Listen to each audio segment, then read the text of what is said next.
Mesdames, Messieurs, bonsoir. Le 9 et 15 septembre 2019, deux grandes figures de l'histoire politique du Tchad se sont éteintes. Il s'agit du général Djimé Mamari Gakina et Lol Mahamat Choua, décédé en France et à N'Djamena. Ces deux personnalités ont marqué, comme vous le savez, l'histoire politique du Tchad en occupant respectivement le poste de vice-président du Conseil supérieur militaire, dirigé à l'époque par le feu général Maloum Gakou Beidi, et Lol Mahamat Choua, qui a occupé le poste de président du gouvernement d'Union nationale de transition. Alors, pour parler ce soir de ces deux personnalités, Carte sur table reçoit d'abord le général Kouara Lassou. Nous avons ici sur ce plateau le docteur Arnaud Dingamadji, qui est un historien, le docteur Mama Saleh Achoub, historien également, et M. Kibassim Bagrim Martin, qui est donc un ancien ministre et qui connaît donc parfaitement ces deux personnalités qui ne sont plus de ce monde. Le feu général Djimé Mamari Gakinar est également mort le 9 septembre 2019 à Hermont, à Paris en France. Et le lundi 23 septembre 2019, la nation entière lui a rendu donc un hommage. Suivons cela.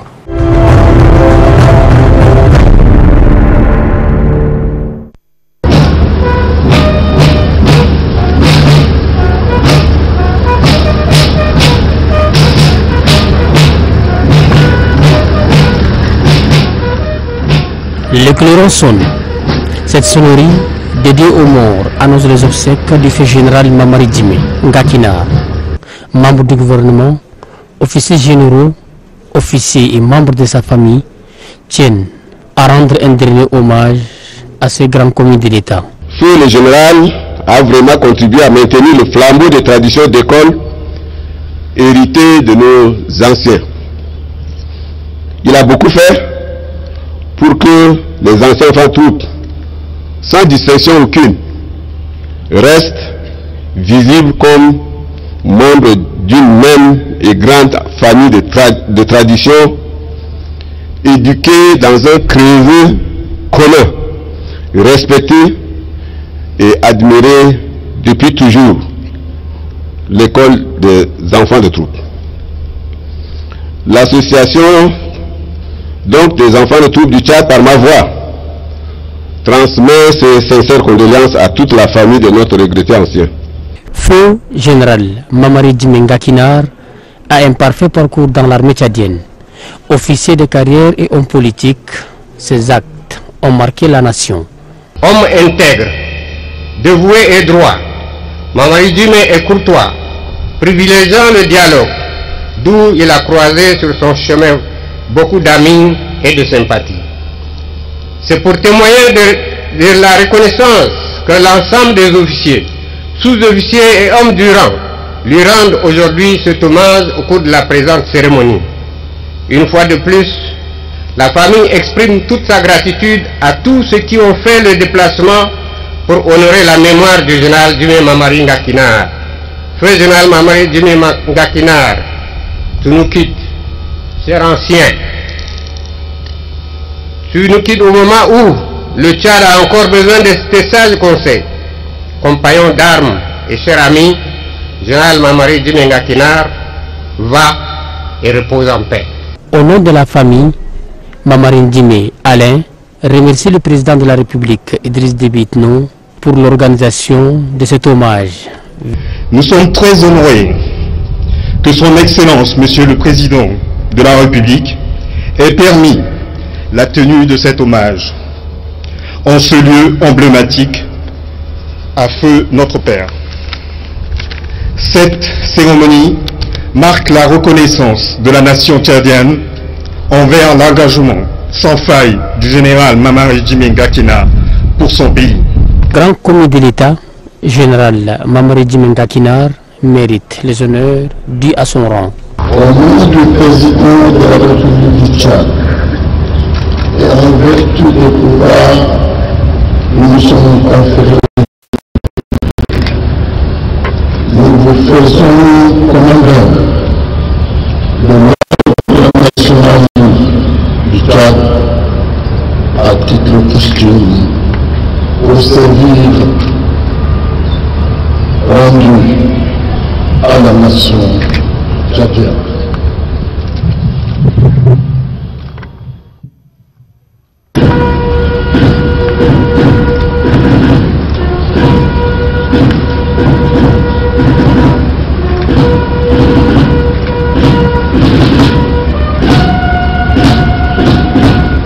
Né le 19 mars 1934 à Béché dans la province du Ouaddaï, feu général Mamari Ndimé Ngakinar a fait ses études primaires à Forum Chamboul avant d'entrer à l'école préparatoire militaire Général Leclerc de Brazzaville en 1984.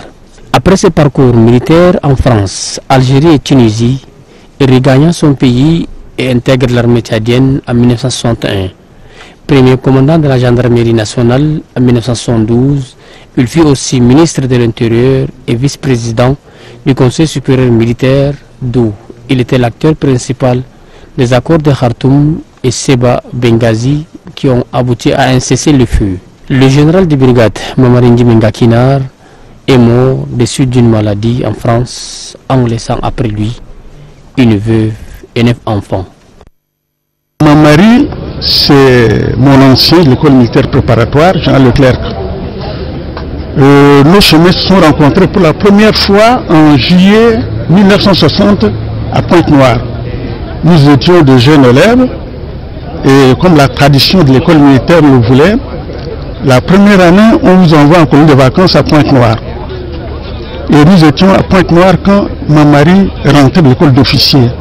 Toute leur promotion, c'est aussi la tradition de l'école. Ceux qui sortent de l'école des officiers, ils passent par Brazzaville, rendent visite aux cadets avant d'aller vers leur lieu d'affectation. Donc Mamari était dans ce groupe et c'est la première fois que je le voyais. C'est un des anciens. Je ne suis qu'un bleu. Le tout petit cadet, même le général feu Mamari Ndimé Ngakinar, il est notre président, le président de l'association d'enfants troupes. Il a beaucoup aidé l'association.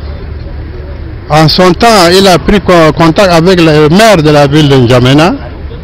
Le maire nous a octroyé une place pour la construction d'un système des anciens enfants de troupes. Et cette place est en ce moment prise par le viaduc de Dembe. Nous, en association, nous continuons sur sa lancée. Nous allons relancer pour que le projet de l'ancien Mamari Ndimé soit exaucé. Mamari Ndimé, c'est un rassembleur. Il s'est soucié pour mettre en place une association qui regroupe tous ceux qui ont passé par cette école. Son rôle, le président vient de le dire, est l'unique rescapé du CSM l'a dit, qu'il est un homme de dialogue, un homme de paix, et le fruit de son dialogue,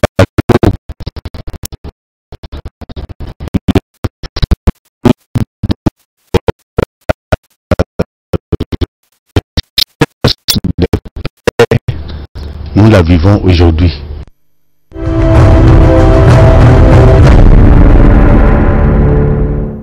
Bien, chers invités, après donc avoir suivi cet hommage rendu par la nation à un de ses fils, alors que retenez-vous de feu général Ndimé Mamari Ngakinar? Je commence d'abord par les historiens, docteur Arnaud. Peut-être que les anciens qui sont ici le connaissent mieux que moi, mais moi je l'ai connu d'abord à travers mes recherches dans les ouvrages, dans les archives. Puis j'ai eu aussi à le côtoyer un peu au centre Al-Mouna. Vraiment, le centre Al-Mouna, c'était un carrefour. Névralgique. Voilà, névralgique. Voilà. Donc je l'ai côtoyé aussi au centre Al-Mouna. Je suis allé également à domicile chez lui. Non pas pour écrire un livre sur lui, mais bon, dans le cadre d'autres travaux de recherche. Et c'est là où j'ai fait la connaissance de l'homme. Mais surtout son parcours sous Tombalbaye, dans la gendarmerie, et puis sous le CSM, c'est un parcours exemplaire. C'est ça que je retiens de lui. Docteur Mamadou Saleh Yacoub, que retenez-vous du feu général Ndimé Mamari? Il y a quelques points. Il était en 1972 commandant de la gendarmerie nationale. Et cette période de 1972 jusqu'au coup d'État du 13 avril 1975, oui, les relations entre les chefs de l'armée et le président Tombalbaye étaient des plus explicables. Nous allons revenir sur ça, mais en attendant, nous allons peut-être prendre le point de vue d'un de ces collègue de classe de ces cadets, plutôt de l'école merci. Je ne peux pas être un collègue de classe. Mamari, il était de la promotion 48. Et moi, je suis entré à l'école en 59. La tradition de l'école veut que la première année, les jeunes qui sont entrés en 6e aillent en colonie de vacances à Pointe-Noire. À Brazzaville. À Brazzaville. Ils partent de Brazzaville à Pointe-Noire par train. Donc on passe les vacances de la première année au bord de la mer. Oui. En vacances. Et c'est en ce moment que les Mamari sortaient de l'école d'officiers de Fréjus. Ils étaient une quinzaine de jeunes officiers. Je crois que Ngouabi était dans ce groupe-là. De la France, ils doivent passer par l'école. Donc ils passent par Brazzaville. Et comme nous étions à Pointe-Noire, ils nous ont suivis. On a passé une journée avec eux. Ils ont échangé avec nous, ils ont parlé des études à l'école des officiers. Et le soir, ils ont quitté Pointe-Noire pour Brazzaville. Ça, c'est le premier contact. Bon, je voudrais signaler en passant que c'est mon beau-frère, c'est un beau-frère. Donc, mon mari, il ne pouvait pas être un camarade de classe. Quand je suis arrivé en 6e, il était déjà officier. Avec quel grade? Sous-lieutenant. En 60, quand ils nous ont rejoints, c'était au mois de juillet, à Pointe-Noire, ils sont sortis de Fréjus comme sous-lieutenant, non, cadet. Oui, mais de l'armée française. De l'armée française. Oui. Alors, selon la tradition de l'école toujours, les relations entre les anciens et les nouveaux, lui, il m'appelle ancien, Gouara. Oui. Moi, je l'appelle cadet. C'est comme ça que ça se passe. Oui. Donc, mon mari était un ancien. À vous? À moi. Et vous, vous êtes un ancien au général Gouara? Oui, oui. C'est une spirale. Gouara est arrivé, c'est un petit. Quand Gouara est arrivé à l'école, moi, j'étais en classe 4e. J'ai passé le BEPC en 63. Je devais faire le second cycle à l'école du Sénégal, à Saint-Louis de Sénégal. Oui. Parce qu'on a fait une grève en octobre 1961. Et à partir de cette grève, l'école a supprimé le second cycle. Ils disent que ce sont les élèves du second cycle qui ont fomenté l'histoire. Oui. Donc quand vous avez le BEPC, on vous envoie au Sénégal. Je suis revenu à Fort-Lamy pour continuer au Sénégal. Mais quand je suis arrivé, le Sénégal a répondu que c'était trop tard. C'est-à-dire que l'état-major, l'armée tchadienne, a fait la demande pour me faire accepter là-bas avec retard. Et donc, l'armée m'a gardé à Fort-Lamy. Je dormais au camp Koufra, là où il y a la place de la Nation, là. Et je suivais les cours au lycée. Pendant un trimestre. C'est après que l'armée a décidé que je reste avec les civils à l'internat. Et puis, je me présentais les week-ends au camp ici. Oui. Ça a continué comme ça jusqu'à obtenir mon bac en 67. Mon objectif, c'était de faire Saint-Cyr. Et à l'époque, pour entrer à Saint-Cyr, il fallait avoir le bac. Vous avez 2 années de préparation du concours d'entrée dans une corniche militaire. Là, je rencontre beaucoup de gens dont on dit sortir de Saint-Cyr. Je ne sais pas si c'est maintenant des mesures politiques, il faut admettre. Mais l'armée n'a pas accepté. On ne m'a pas donné la bourse. Ah, d'accord. Voilà. Et donc, je suis un déserteur selon les termes de l'armée. Je suis allé directement au ministère du Plan. J'ai dit, bon, moi, je veux partir. Et on m'a donné une bourse. Oui. J'ai choisi d'aller à l'université de Dakar. Oui. Puisque cette année, l'Angarta a dit, dites aux bacheliers, à vos bacheliers, que personne n'ira en France cette année. Il y a de grandes universités en Afrique. Il y a Dakar et Abidjan. Qu'ils choisissent entre les 2 universités. Moi, j'ai choisi d'aller à Dakar. Voilà, c'est comme ça que j'ai échoué là-bas.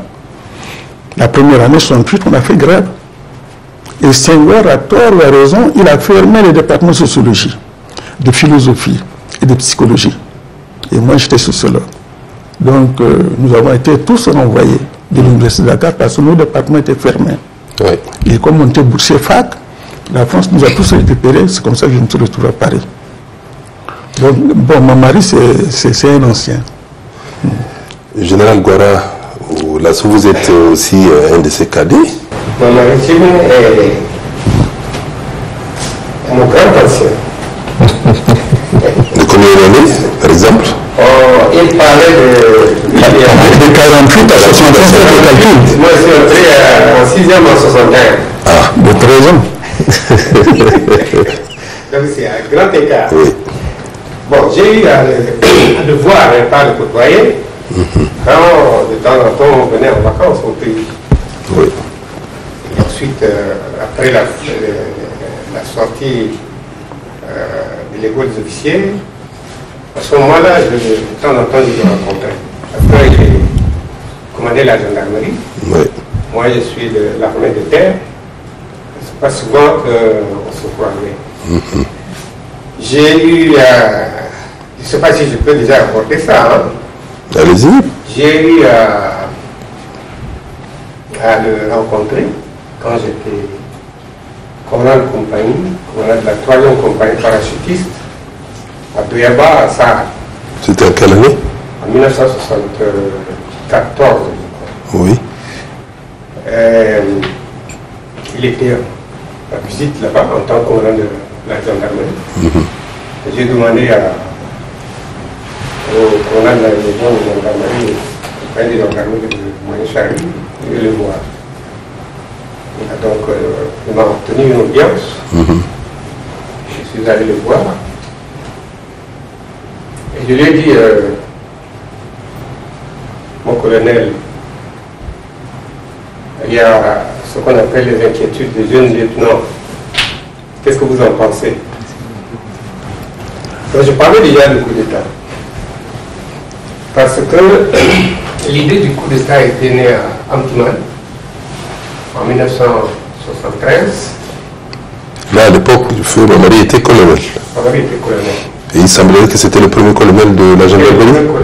Le premier colonel de la gendarmerie et le premier commandant en chef national de la gendarmerie. Oui. Donc je disais que l'idée du coup d'État est née à Antiman autour de Kamouké, au cours d'un dîner qui regroupait 3 lieutenants. Lequel? Qui est qui? Il y avait Zamtato, Ganeba. Ganba, Oui. il est déjà décédé. Oui. Il y avait Daoudingade, il est aussi décédé. Il y avait Badje. Badje Dumsiliba. Badje Lucien. D'accord. Il est décédé. Et après cet échange-là, ils ont arrêté qu'il faut qu'on s'organise. Donc il avait admis le principe du coup d'État, déjà. Oui, Kamoué. Oui. C'était d'abord Kamoué. C'est Antiman, ça. Oui, Antiman. Kamoué est venu me trouver à Mungu. On en a parlé. Et là, vous étiez quoi à Mungu? À Mungu, j'étais officier de renseignement chargé des opérations. Quelle année? De 71 à 73. Non, à 74. Oui. Bon, suite, j'ai un collègue qui partageait la concession avec moi. Il est venu en congé, c'est Bendouti, il est décédé aussi.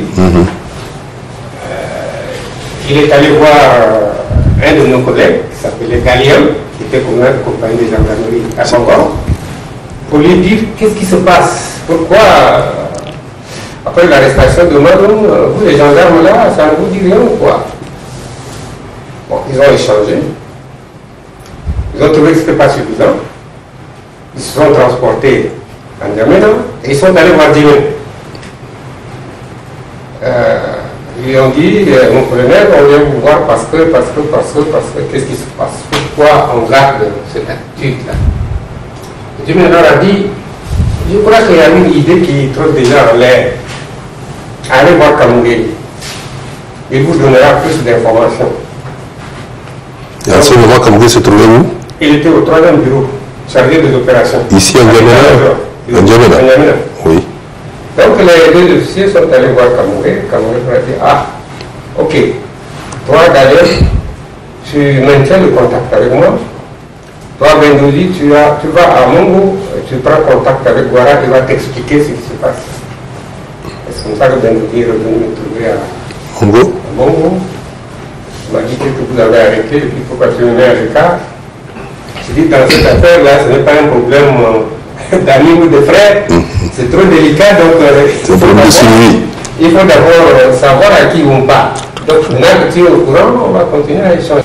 On n'arrête pas, on kidnappe l'autre Daoudingade pour l'envoyer à l'initiation. Il était quoi? Il était lieutenant, il commandait la 3e compagnie parachutiste. Oui. on l'a amené à l'initiation où? Au sud du pays, ça chez lui. L'initiation, c'est la zone de Doba, je crois qu'il est entre Mourou, mais c'est la précision que je cherchais. Soit ça ou Doba, voilà. Donc c'est dans la zone de Doba, Koumra Kamogé a suggéré au journal Odinga de m'envoyer à ça, prendre la direction, le commandement de la 3e compagnie parachutiste. C'est comme ça que je me suis retrouvé là-bas. Et quand il est arrivé, donc quand il est arrivé à ça, j'ai pris contact avec lui pour lui demander qu'est-ce qu'il fait des soucis qu'on lui a confiés. Elle m'a dit, jeune homme, je suis au courant, je partage vos soucis. Je ne sais pas quel est le schéma que nous pouvons suivre pour réaliser ce coup d'État. Mais je vous conseille d'être extrêmement prudent. Parce que le président Touadéra a ses agents un peu partout. Oui. Donc voilà le contact que vous avez eu avec le colonel Jimmy Mamari à l'époque. En 1974. Docteur Bagrim, vous semblez un peu d'accord avec les propos du général Ouattara, parce que je vous vois un peu... Non, mais enfin, je ne peux pas le contredire, oui. Parce que je n'étais pas au Tchad dans ce temps-là. Oui. Vous avez un peu vent de cela? Non, de la France, je n'ai pas appris ça, oui. Ces démarches. Oui. Mais je savais que Ouattara était vers ça. Oui. Que quelque chose se tramait, mais dans les détails... Vous n'avez pas ces détails? Non, je n'avais pas ces détails-là. Oui. Alors, il semblerait qu'à l'époque de Tombalbaye, il y avait eu d'abord les prémices par rapport au coup d'État, puisque vous êtes entré en plein là-dedans. Les prémices étaient d'abord un match de football entre une équipe de l'armée nationale, Canon Sport, et une équipe de la CETES, qui était la garde prétorienne de Tombalbaye. C'était ça, n'est-ce pas? Alors, l'équipe Canon Sport avait battu la CETES, puis de succession en succession, il y avait eu un incendie au niveau de la poudrière, je crois, quelque chose comme ça. À Sar, oui, poudrière de Sar. Puis après, c'était aussi un incendie en N'Djamena. Et Tombalbaye, par de prémonition, a voulu en savoir plus et il semblerait que c'est ce qui l'a poussé à descendre vers la gendarmerie. C'est un peu ça? Oui, est-ce que c'est pas... Non, je crois que les incendies, ça, l'armée n'avait rien à voir avec ça. Ça, c'était pas dans notre préparatif. Mais quand même, il y avait eu cet incendie. Il y a eu des incendies. Oui. Mais ce ne sont pas les militaires qui étaient là-bas. Bon, maintenant, le terrain de football, bon, vous savez, Touadéra était un peu... Partout. Non, il ne tirait pas partout. Superstitieux. Superstitieux. Après l'arrestation de Maloum, il était sur les nerfs. Il n'avait plus confiance à qui que ce soit. Tout ce que faisaient les militaires ne le plaisait pas. L'énervait. Mais en réalité, les militaires tchadiens étaient peut-être parmi les plus disciplinés de l'Afrique. Aucun militaire tchadien n'avait dans la tête un coup d'État. Nous, on était des jeunes officiers, on était des lieutenants. Coup d'État, politique. C'est pas votre affaire. Il y a certains parmi nous qui aimaient la lecture. Oui. On lisait. Mais on n'avait pas cette ambition-là. Cette ambition de faire le coup d'État, il n'y en avait pas. Mais c'est quand il a arrêté Maloum. Il a arrêté Maloum, on a dit, bon, il a renvoyé Doumro, déjà une fois, il arrête encore Maloum. Non, ça c'est son intro. Il faut qu'on réagisse. Donc, c'est pour ça qu'on a commencé à nous préparer pour faire partir Tombalbaye. Pourquoi? Parce que l'armée tchadienne faisait face aux rebelles du Frelina Mamadou Saleh est le socialiste de Froudina. Mais le Froudina avait des armes modernes, fabrication belge. On appelait les FAL. Les FAL. Ouais. Les FALO. FAL, c'est fusil automatique léger. FALO, c'est fusil automatique lourd. Mais nous, on avait des MAS 36 et des PM49, des fusils de la Première Guerre mondiale. Et il fallait faire face. Qu'on appelait à l'époque Abramsa. Ah, je ne sais pas. Ça s'appelait MAS 36. C'est une manufacture d'armement de Saint-Étienne. 36, c'est l'année de fabrication. Donc, vous voyez, on se battait presque les mains nues contre le force du Froudina que Gaddafi a armé des armes modernes. Et en plus, ce temps-là, il se met à injurier les militaires. En disant quoi? En disant quoi lorsqu'il vous insulte? Les bœufs en uniforme. Les bœufs en uniforme. Les militaires, les bœufs en uniforme. Les bœufs lumineux. Les bœufs, oui. Vous voyez, et ça les jeunes officiers ne pouvaient pas comprendre cela. Et ensuite, on arrête Maloum. Et Maloum, c'était un des généraux qui défendait beaucoup les jeunes officiers. D'accord. Donc les jeunes officiers avaient l'admiration pour lui. Alors donc, c'est Touadéra qui a poussé ces jeunes officiers-là à faire ce coup d'État. À faire ce coup d'État. Donc j'ai cité tout à l'heure les noms. Mais on est issus de milieux très différents. Vous prenez Kamogé, c'est un bail. Vous prenez Daoudingade, c'est un Mouroum. Vous prenez Badji, c'est un Gambay. Vous prenez Ganban, c'est un Kim. Vous prenez Gouara, c'est un Moudon. Galian. Vous prenez Galian, c'est un Gama. Vous voyez, c'est l'uniforme qui nous unissait. Et l'idéal de Porteo, disons, l'idéal de Porteo, le flambeau de l'armée nationale italienne. Bon, donc, quand j'ai dit à Dumais comment il faut faire, Dieu me dit, mais je n'ai pas un chemin de coup d'État en tête, mais je vous demande d'être prudent. Je lui ai dit, mon colonel, nous, on a un chemin en tête. Je dis, c'est quoi? Il dit, nous allons imiter les officiers portugais qui ont quitté la province pour aller à Lisbonne, renverser le pouvoir. Donc nous allons partir des provinces pour envoyer une armée et renverser le pouvoir. Maintenant, il reste à mettre en place les modalités pratiques. Voilà, en 1914, j'ai discuté avec le colonel Djibé. Il était colonel, et moi j'étais lieutenant. Pour retracer l'histoire, peut-être avec vous, docteur Mamadou Saleh Yacoub, Tombal-Baye, après avoir eu ces signes de coup d'État qui s'est tramé par-ci, par-là, il semble qu'il s'est rendu à la gendarmerie nationale où il avait sermonné pratiquement les quelques officiers qui étaient là, dont Djimé Mamari, en leur disant que le colonel Djimé, la gendarmerie n'était pas pour les Sarakaba, comme on le voit le voir en l'illustration. À la tête de la gendarmerie nationale, le colonel Djimé aurait donné des ordres. On les aurait arrêtés un à un dans le quartier malgré le fusil. Parce que le fusil qu'ils possèdent, ce n'est pas le fusil acheté avec l'argent de leur père et de leur mère, c'est le fusil acheté avec l'argent des Cadiens.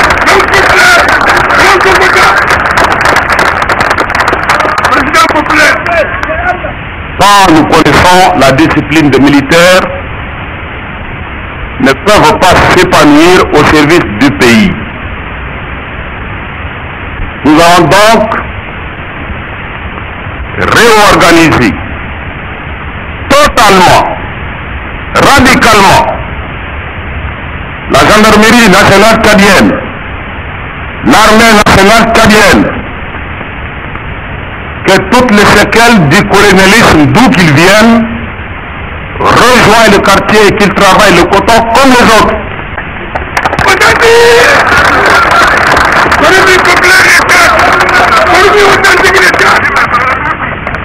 Parce que, je le répète et je crois avoir raison, les jeunes qui promettent, je dis bien qui promettent, des patriotes qui ont des armes,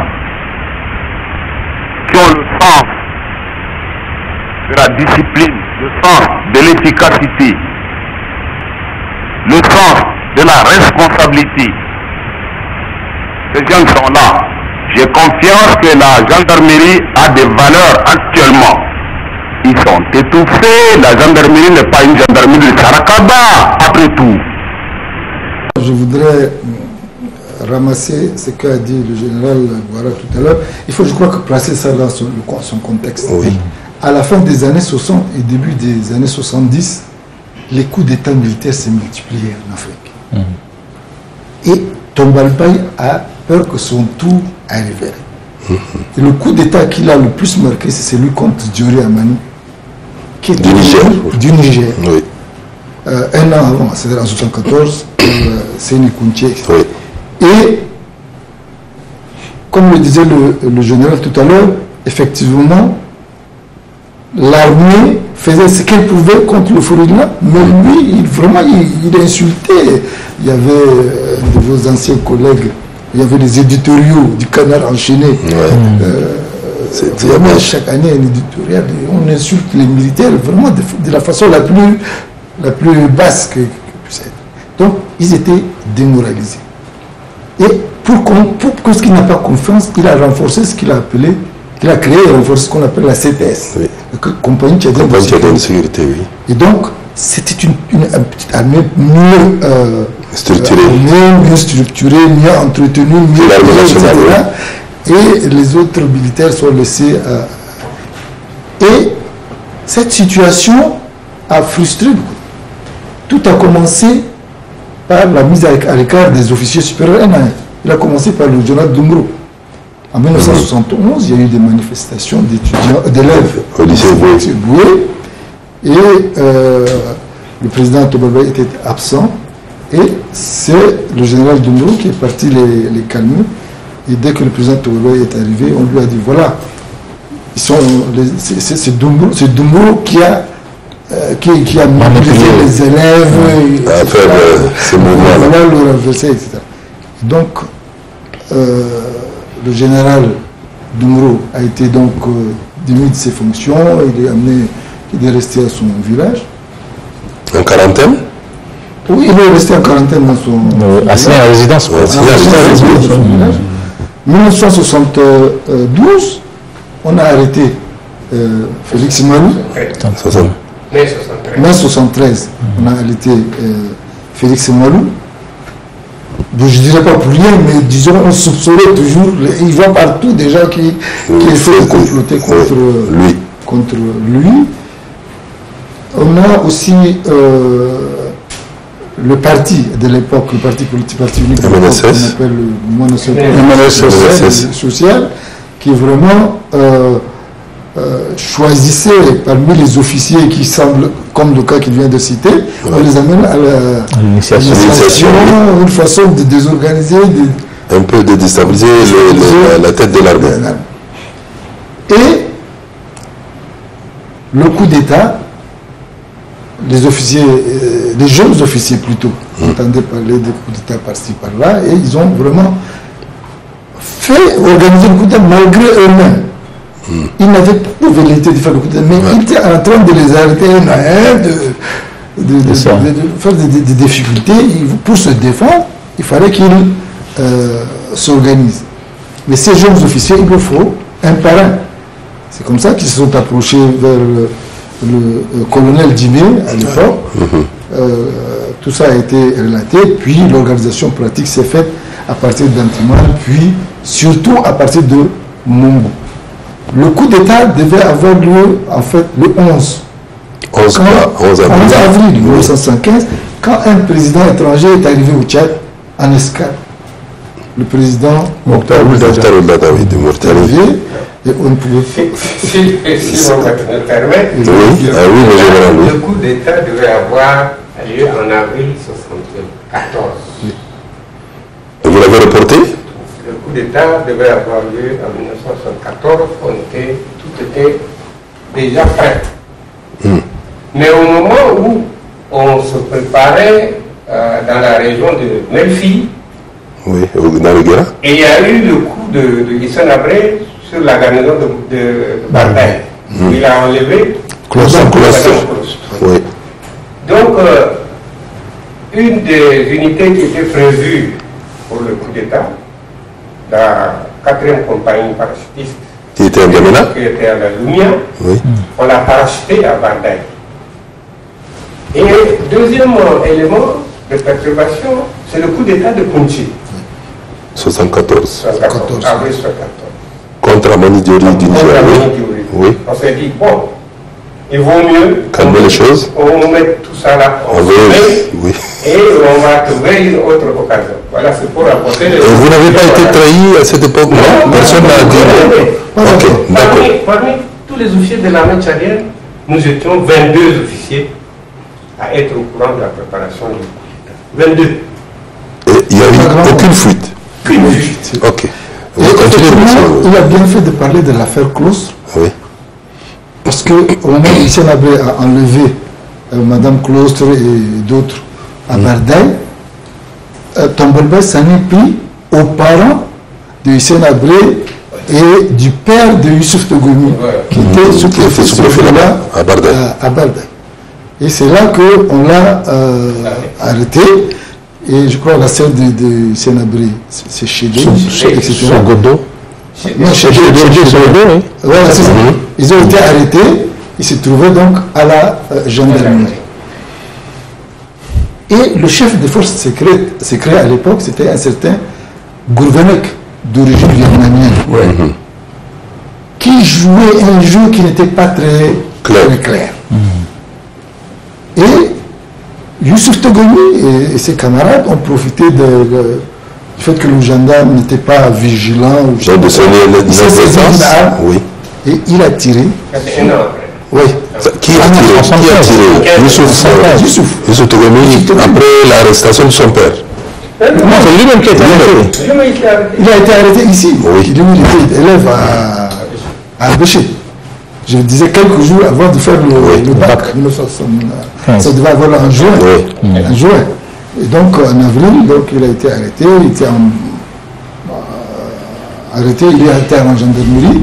Bon, je ne sais pas, un moment de relâchement, etc. Et il s'est saisi d'une arme et il a tiré sur les gendarmes. Gélino et puis d'autres. C'est vraiment emporté. C'est emporté. Et le commandant de la gendarmerie à l'époque, c'était Djimé et Kotiga, qui étaient son Et il a profité de l'occasion, il dit voilà, c'est le désordre, etc. Il est venu lui-même. À la gendarmerie nationale, oui. À l'époque ici. Oui, il est venu lui-même à la gendarmerie, arrêter Djimé et Kotiga. Il a été à la présidence. Le directeur du cabinet militaire. Directeur du cabinet militaire. Mais à cette époque, il avait aussi tenu des propos contre, parce que ceux qui les a arrêtés étaient un peu beaucoup plus des Sarakaba, et ainsi de suite. Il avait tenu des propos. Il a fait cette déclaration le 8 avril. Une semaine avant le coup d'État. Ah non, 5 jours, 6 jours. Voilà, le 8. Donc, vraiment, il était exactement qu'est-ce qu'il avait dit à l'époque? Il dit, en parlant de Mamari Djimé, il dit c'est pas une gendarmerie de Sarakaba, faisant allusion à la tribu à l'ethnie de Djimé Mamari. Il a reçu ça dans l'illustration. Voilà, c'est ça. Donc voilà, il a dit des choses de ce genre. Les éditoriaux du journal militant de l'époque, Canard enchaîné, les officiers, la démarche nonchalante, c'est des bœufs en uniforme, etc. Vraiment, je me demande si ce jour-là, on avait un psychiatre qui a pu examiner Tombolbès, je crois qu'il est... Je ne sais pas, mais est-ce qu'il était vraiment... Il ne dormait pas. Il ne dormait pas. Il était surmené. Il est surmené, il voit partout des gens qui en veulent... Et effectivement, le 8, Vous parlez tout à l'heure des incendies de la garnison de la CTS à Assar et à N'Djamena.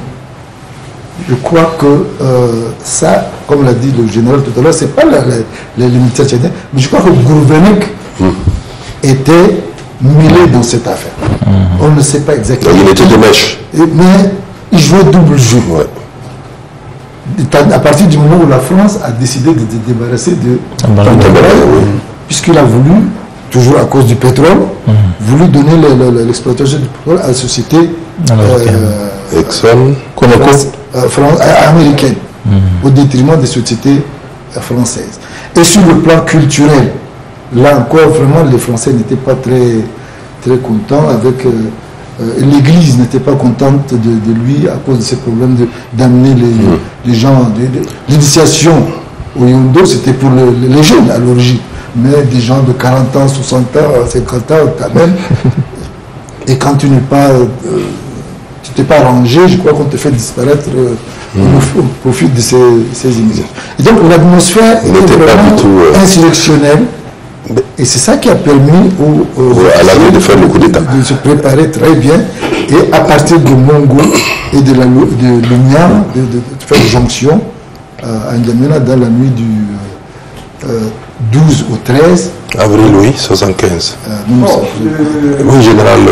L'élément déclencheur du coup, c'était justement l'arrestation du colonel Djimé Mamari. Parce que parmi les 3 officiers qui étaient arrêtés, à savoir Djimé, Koutiga et Dougou, oui. C'est Djimé seul qui était au courant de préparation du coup d'État. Oui. Et moi, j'avais à déposer une de mes sections à Bardaï. Donc, j'ai quitté ça très tôt le matin. Je n'ai pas écouté la radio chat. Oui. Je suis allé déposer une section à Bardaï. Et au retour, je me suis posé à N'Djamena. Et quand je suis arrivé en ville, on m'apprend qu'on a arrêté mes anciens. Bon, qu'est-ce qui s'est passé? Touré est allé à la gendarmerie, il a arrêté Djimé, il a arrêté Koutiga, et ensuite il a arrêté... Donc je me suis dit, mais qu'est-ce qui se passe? Alors, je me suis rendu à la table de passage des officiers qui étaient à Massana. Oui. Et là-bas, j'ai trouvé Galien. J'ai dit, c'est une bonne occasion. J'ai dit à Galien, demain matin, on va voir Kamogé. Demain matin, ça veut dire le 4 avril.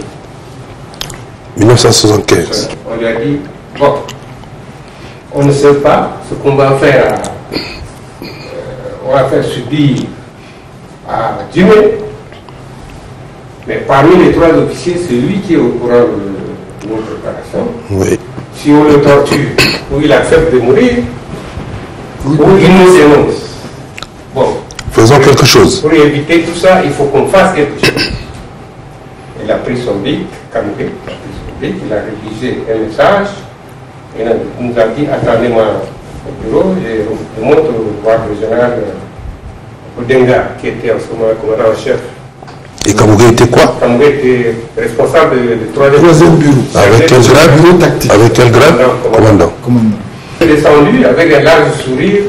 On va dire, ça y est, c'est gagné les gars. Parce que le message, oui. Odenga a signé le message. Oui. Mais il ne savait pas de quoi il s'agit. Odenga, ça m'étonnerait d'ailleurs. Ça m'étonnerait qu'il ait il savait que... Donc, le message donnait des instructions aux unités du groupement numéro 1 de se préparer pour une opération dans la zone de Melfi. Les commandants de compagnie qui reçoivent ce message, ils savent de quoi il s'agit. Ils ne peuvent que s'exécuter. Donc, il a dit à Galien, retourne à ta base, et Gouara, toi aussi, tu retournes à ta base. Donc, j'ai embarqué avec Galien, Galien m'a déposé à Doba. Oui. De Doba, je suis allé à ça, et il fallait trouver une date. Une date, ça traînait un peu, Galien était très nerveux derrière. Thomas devait se rendre à Bodo. les obsèques des chefs de canton de Bodo, Mika, je crois. Et Galère était là dans la délégation. On m'envoie un message pour me dire de venir avec l'huile moteur pour les véhicules de la CDS. Donc j'ai quitté ça, je suis arrivé à Dubaï. Galère me dit, retourne à la salle, reviens avec ta compagne, on arrête ton armée là-dessus. J'ai dit, ton armée c'est un chef d'État, si tu ne connais pas quelles sont ses alliances, on ne peut pas faire un kamikaze comme ça. Il faut qu'on trouve une occasion plus propice. Donc je te propose qu'on attende à la fête de coton à Gounoubert. Oui. Donc il y avait une fête qui devait se dérouler à Gounoubert. Oui. Et c'est cette date-là qu'on a retenue et on a communiqué à Kamoubé. Et donc on a travaillé ce soir-là. Et d'une entre-temps, il était en prison. Et c'était quelle date exactement? Pour le coup d'État. Le coup d'État, bon, le coup d'État était par rapport au déroulement de la fête de coton. Oui. La fête de coton était prévue pour le 12 avril. Bon, le 12 avril, on se demandait si ça allait avoir lieu. Parce que Tomarmé se trouvait avec le coup d'État à Gondé. Oui. Le président mauritanien, oui. Une conciliation, je crois, entre Tomarmé et Aïdou qui avait... Ils sont venus faire l'escale ensemble ici. Entre-temps, les instructions étaient déjà données aux unités sur le terrain de faire le mouvement sur N'Djamena. Les éléments sont arrivés à Massaguette. Et Kamoubé leur envoie un message pour dire retournez à vos bases. Ils ont répondu non, nous sommes déjà trop loin, on ne peut plus retourner à nos bases. Mais il y a un problème.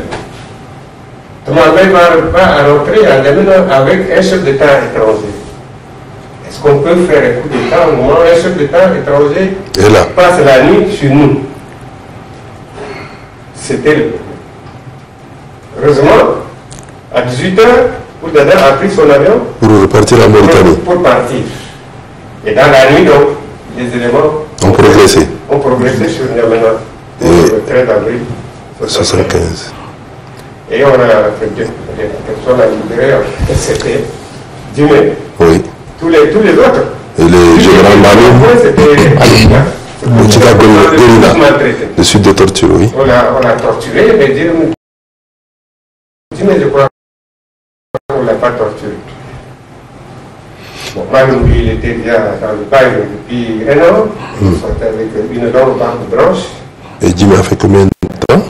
Djimé, 3 avril jusqu'à 15 avril, ça fait combien? 10 jours. 10 jours, presque 2 semaines. 2 semaines. Ok. Mais dites-moi un peu, avant qu'il ne soit arrêté, il a été promu colonel, c'était pour réorganiser la gendarmerie, le colonel Djimé. Mais a-t-il réussi?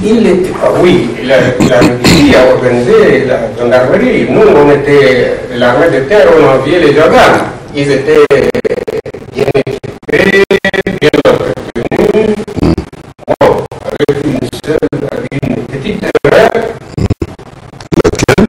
C'est que pour surveiller le mouvement des gens de Fourlina, on a créé des petits postes, on appelait PPG, poste permanent de gendarmerie.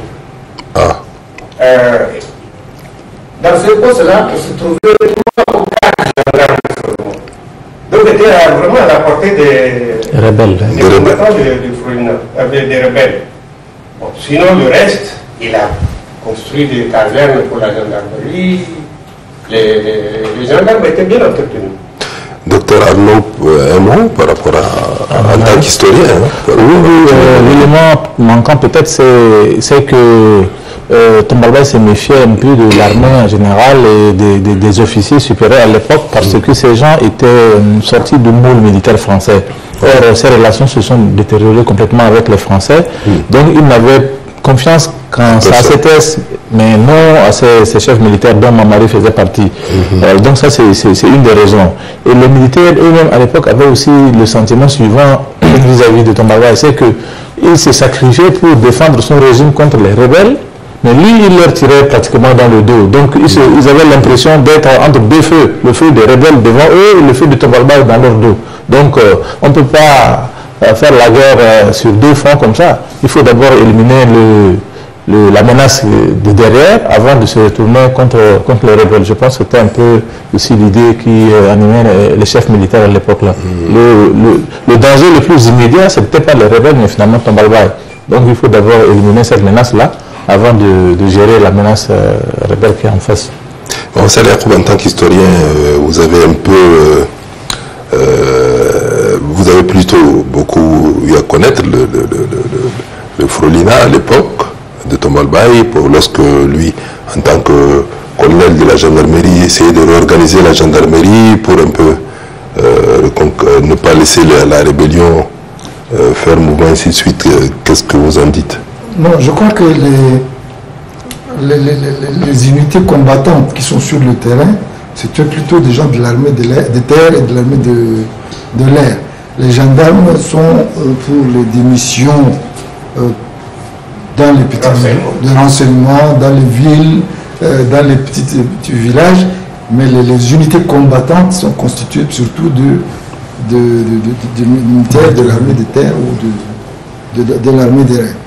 Mais sur le plan organisationnel, sur le plan logistique, effectivement, les gendarmes étaient bien nantis et plus organisés. Parce que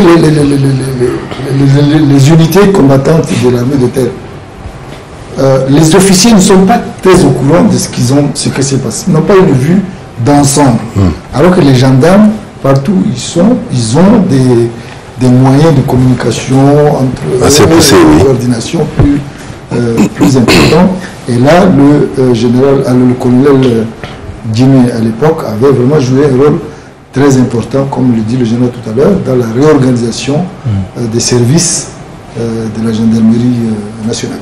Mieux, plus tard, quand il y a eu 79,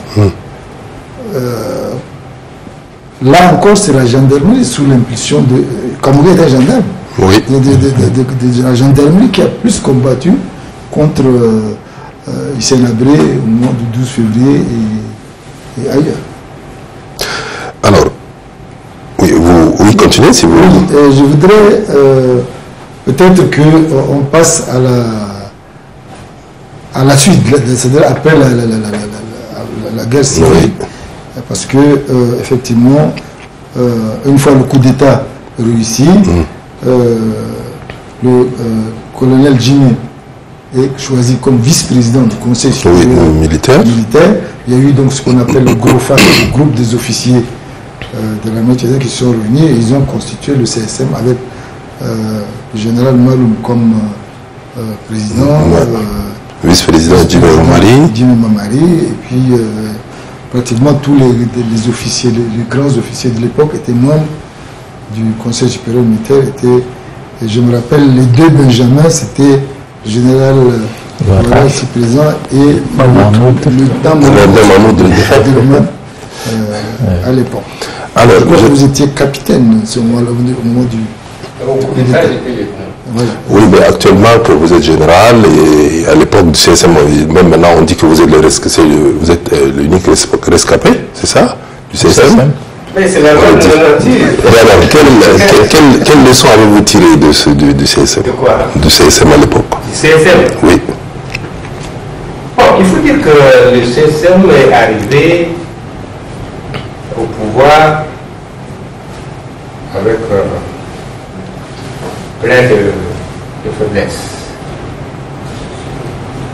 Vous voyez que l'Allemagne était pratiquement chaque jour prise avec les Français.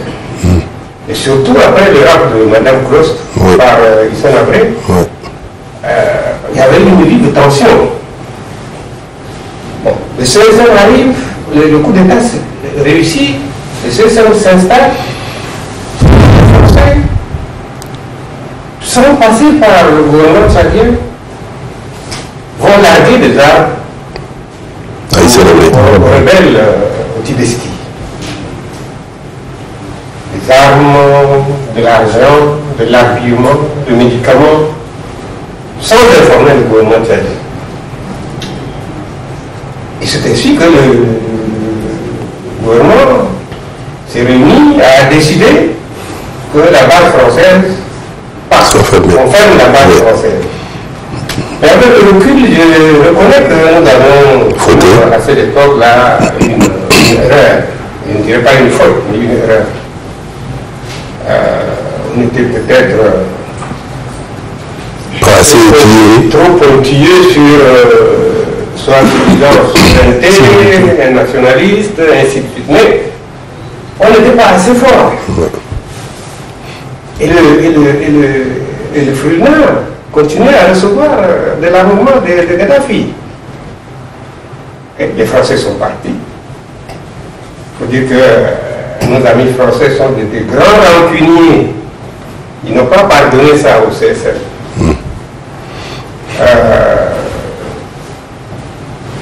Les vivres étaient pratiquement coupés de la part des Français. Et on s'est débattu là-dedans, dans ces difficultés-là. Pendant les 3 années du règne du CSL, c'était des difficultés. Et dans ces difficultés-là, quel a été le comportement du colonel Djimé en tant que vice-président? Assez correct? Djimé était un homme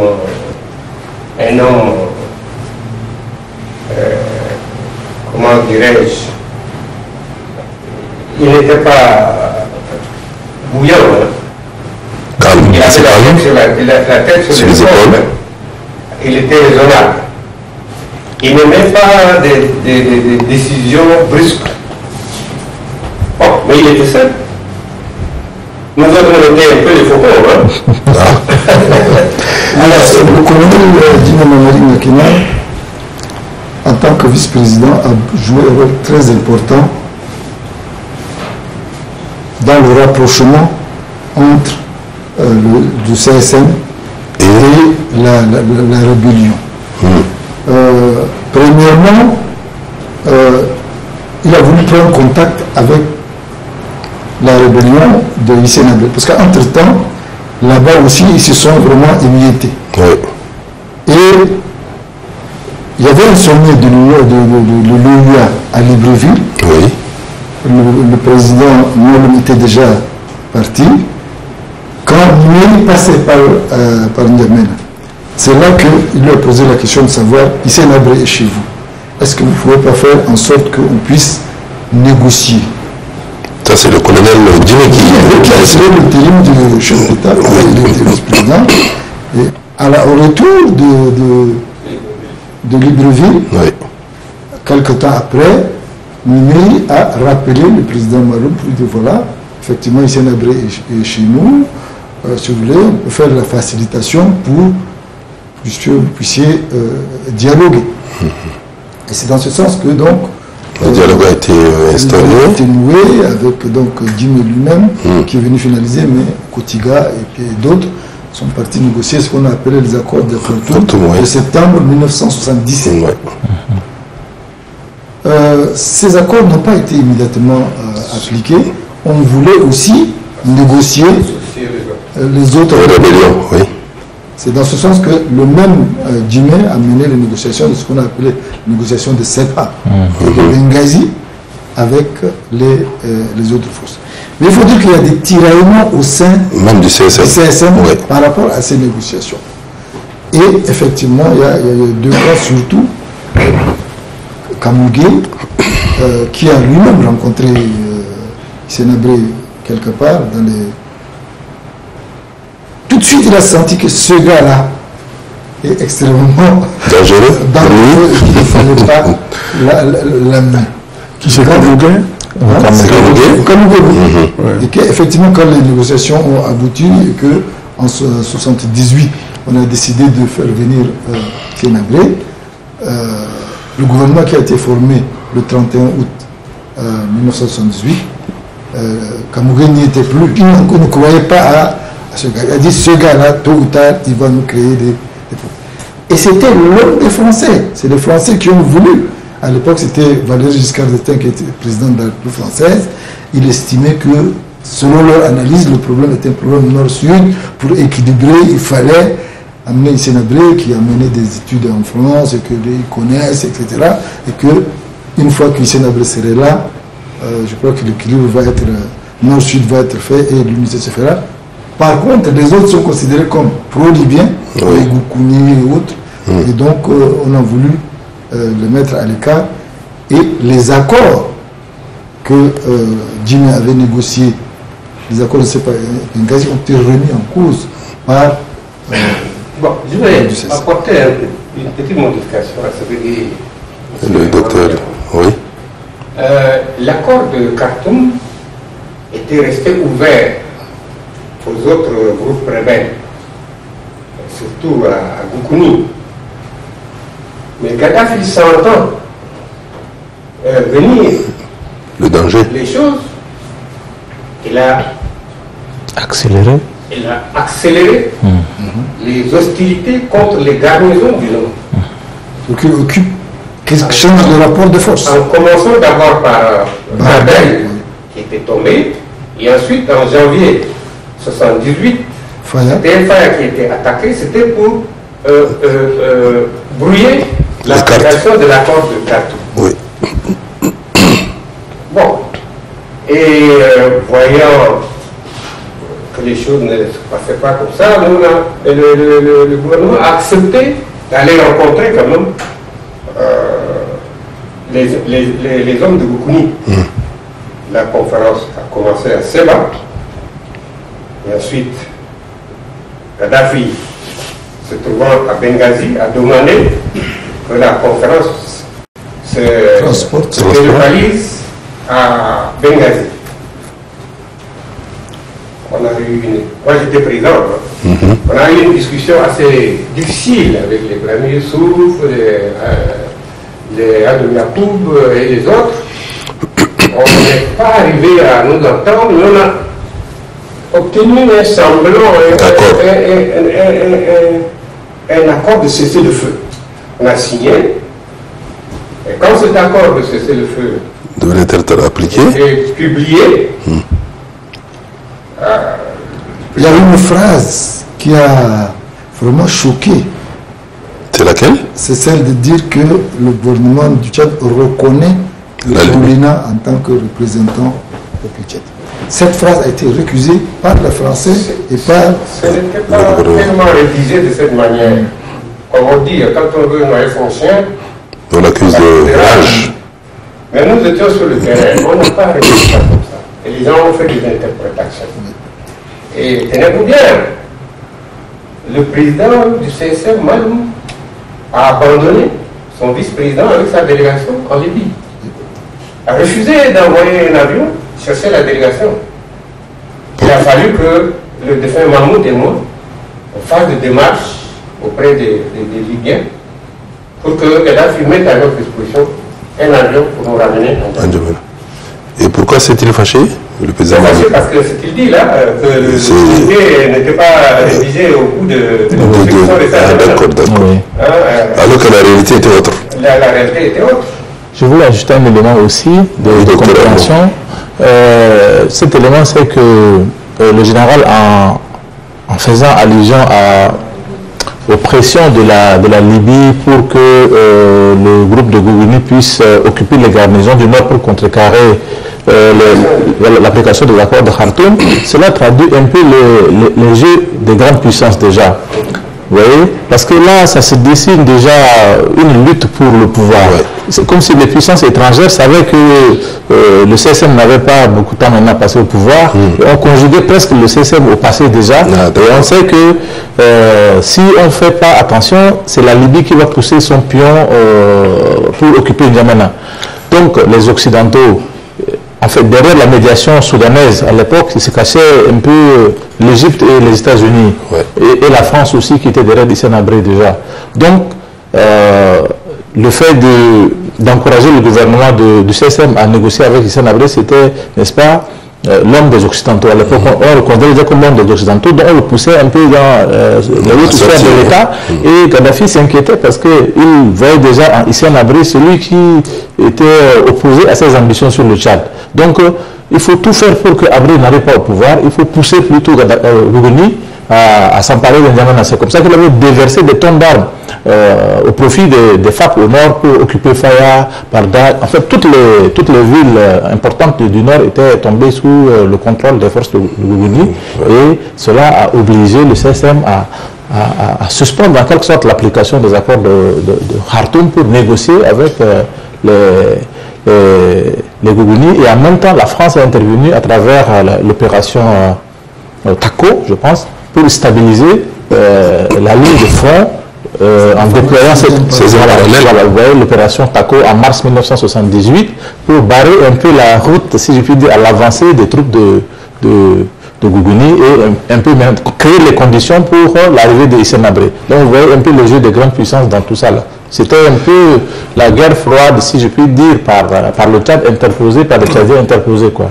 Et pendant ce temps, oui, il est venu se garer à Bangui ici, avec l'appui de Bongo, de Mobutu, je ne sais pas de quel autre pays, pour encourager Maloum à signer cet accord-là. Et aller avec Hissène Habré. L'accord qu'a négocié le colonel Djimé.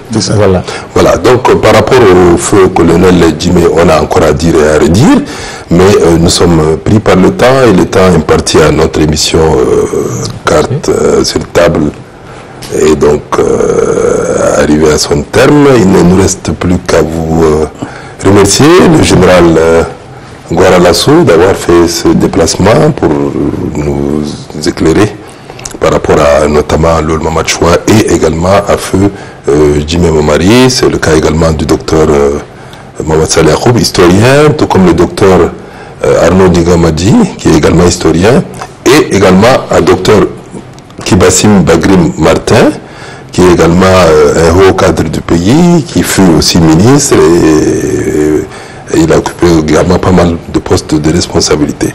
Voilà, sur ce, donc, s'achève Carte sur table. Il ne nous reste qu'à vous dire merci d'avoir accepté donc répondre à notre invitation. Voilà, merci bien. Merci.